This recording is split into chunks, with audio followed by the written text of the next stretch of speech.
it came to pass, when the king sat in his house, and the Lord had given him rest round about from all his enemies, that the king said unto Nathan the prophet, See now, I dwell in a house of cedar, but the ark of God dwelleth within curtains. And Nathan said to the king, Go, do all that is in thine heart, and for the Lord is with thee. And it came to pass that night that the word of the Lord came unto Nathan, saying, Go and tell my servant David, Thus saith the Lord, Shalt thou build me a house for me to dwell in? Whereas I have not dwelt in any house since the time that I brought up the children of Israel out of Egypt, even to this day, but I have walked in the tent and in a tabernacle, in all the places wherein I have walked with all the children of Israel. Spake I a word with any of the tribes of Israel, whom I commanded to feed my people Israel, saying, Why build ye not me a house of cedar? Now therefore go shalt thou say unto my servant David, Thus saith the Lord of hosts, I took thee from this sheepcote, from following the sheep, to be ruler over my people, over Israel. And I was with thee whithersoever thou wentest, and have cut off all thine enemies out of thy sight, and have made thee a great name like unto the name of the great men that are in the earth. Moreover, I will appoint a place for my people Israel, and will plant them that they may dwell in a place of their own, and move no more. Neither shall the children of wickedness afflict them any more as a bed before time.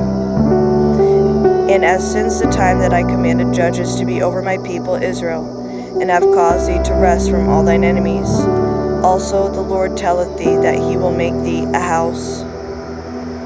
And when thy days be fulfilled, and thou shalt sleep with thy fathers, I will set up thy seed after thee, which shall proceed out of thy bowels, and I will establish his kingdom. He shall build a house for my name, and I will establish the throne of his kingdom forever. I will be his father, and he shall be my son.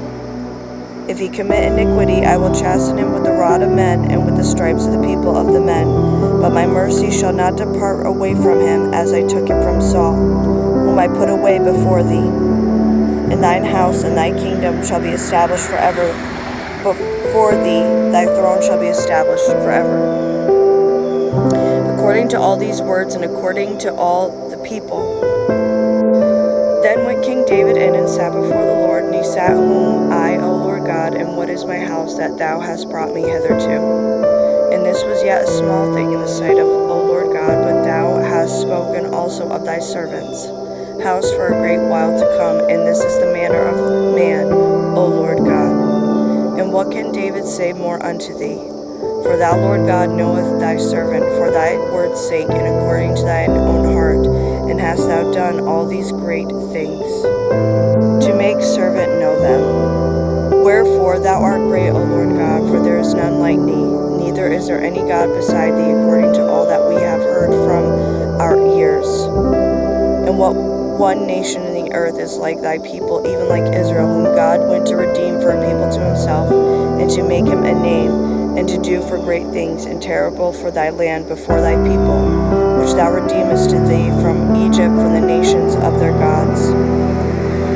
For thou hast confirmed thyself thy people Israel to be a people unto thee forever. And thou, Lord, art become their God. And now, O Lord God, the word that thou hast spoken concerning thy servant, and concerning his house, establish it forever.